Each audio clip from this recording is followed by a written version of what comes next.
تفہیم القرآن سید ابو العلا مودودی سورہ توبہ آیات 81 تا 89۔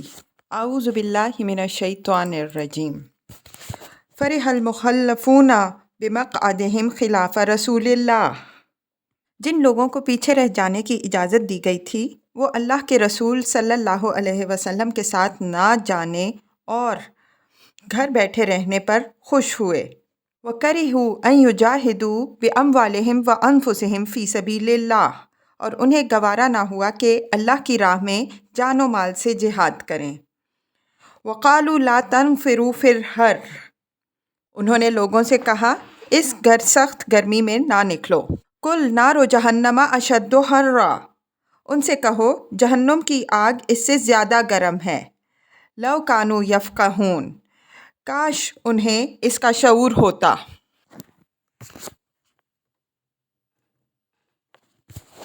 فَلْيَضْحَكُوا قَلِيلًا وَلْيَبْكُوا قَلِيلًا، اب چاہیے کہ یہ لوگ ہنسا کم کریں اور روئیں زیادہ۔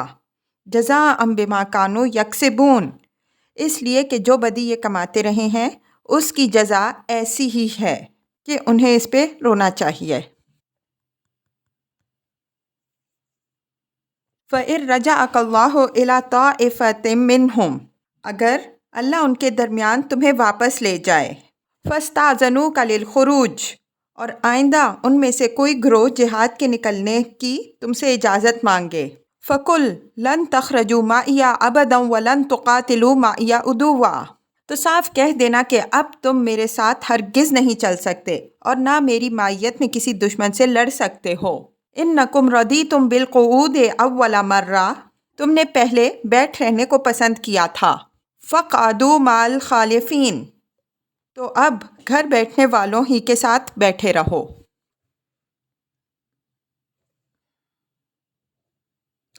وَلَا تُصَلِّ عَلَىٰ أَحَدٍ مِّنْهُمْ مَاتَ أَبَدًا، اور آئندہ ان میں سے جو کوئی مرے اس کی نماز جنازہ بھی تم ہرگز نہ پڑھنا۔ وَلَا تَقُمْ عَلَىٰ قَبْرِهِ، اور نہ کبھی اس کی قبر پر کھڑے ہونا۔ اِنَّهُمْ كَفَرُوا بِاللَّهِ وَرَسُولِهِ، کیونکہ انہوں نے اللہ اور اس کے رسول صلی اللہ علیہ وسلم کے ساتھ کفر کیا ہے۔ وَمَاتُوا وَهُمْ فَاسِقُونَ، اور وہ مرے ہیں اس حال میں کہ وہ فاسق تھے۔ تفسیر۔ تبوک سے واپسی پر کچھ زیادہ مدت نہ گزری تھی کہ عبداللہ بن ابی رئیس المنافقین مر گیا۔ اس کے بیٹے عبداللہ بن عبداللہ جو مخلص مسلمانوں میں سے تھے، نبی صلی اللہ علیہ وسلم کی خدمت میں حاضر ہوئے اور کفن میں لگانے کے لیے آپ کا کرتا مانگا صلی اللہ علیہ وسلم۔ آپ صلی اللہ علیہ وسلم نے کمال فراخ دلی کے ساتھ عطا کر دیا۔ پھر انہوں نے درخواست کی کہ آپ صلی اللہ علیہ وسلم ہی اس کی نماز جنازہ پڑھائیں۔ آپ صلی اللہ علیہ وسلم اس کے لیے بھی تیار ہو گئے۔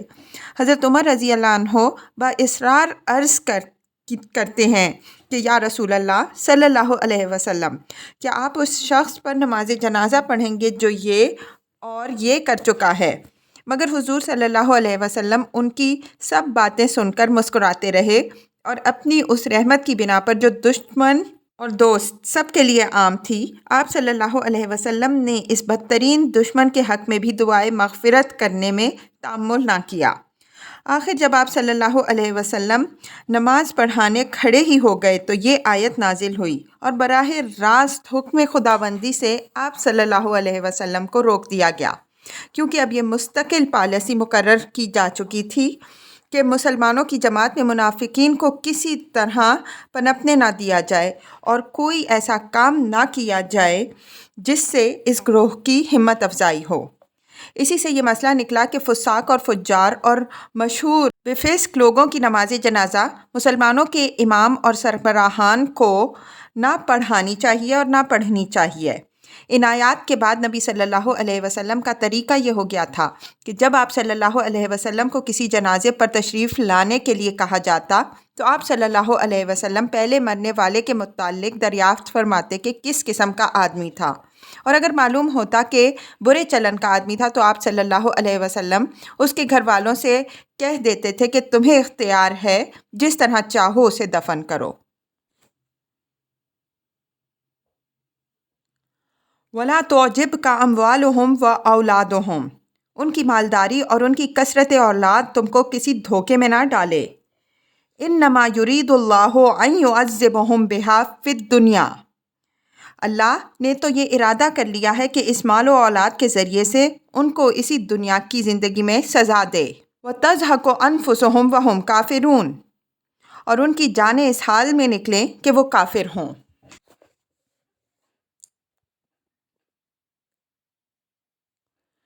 وَإِذَا أُنزِلَتْ سُورَةٌ أَنْ آمِنُوا بِاللَّهِ وَجَاهِدُوا مَعَ رَسُولِهِ، جب کبھی کوئی صورت اس مضمون کی نازل ہوتی ہے کہ اللہ کو مانو اور اس کے رسول صلی اللہ علیہ وسلم کے ساتھ مل کر جہاد کرو۔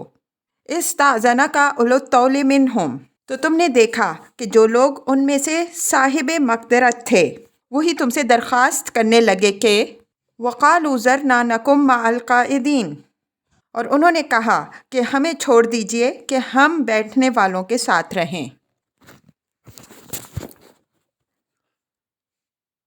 ردوا بأن یکونوا مع الخوالف، ان لوگوں نے گھر بیٹھنے والیوں میں شامل ہونا پسند کیا۔ وطبع علی قلوبہم، ان کے دلوں پر ٹھپا لگا دیا گیا۔ فہم لا یفقہون، اس لیے ان کی سمجھ میں اب کچھ نہیں آتا۔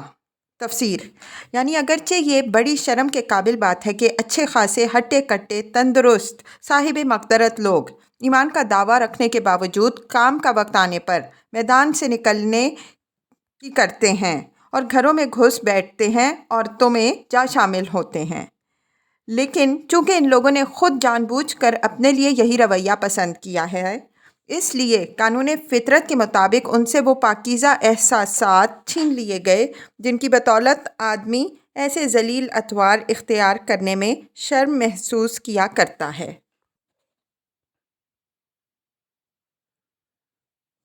لیکن الرسول والذین آمنوا معہ، خلاف اس کے رسول صلی اللہ علیہ وسلم نے اور ان لوگوں نے جو رسول صلی اللہ علیہ وسلم پر ایمان لائے تھے، جاہدوا باموالہم وانفسہم، اپنی جانوں اور مالوں سے جہاد کیا۔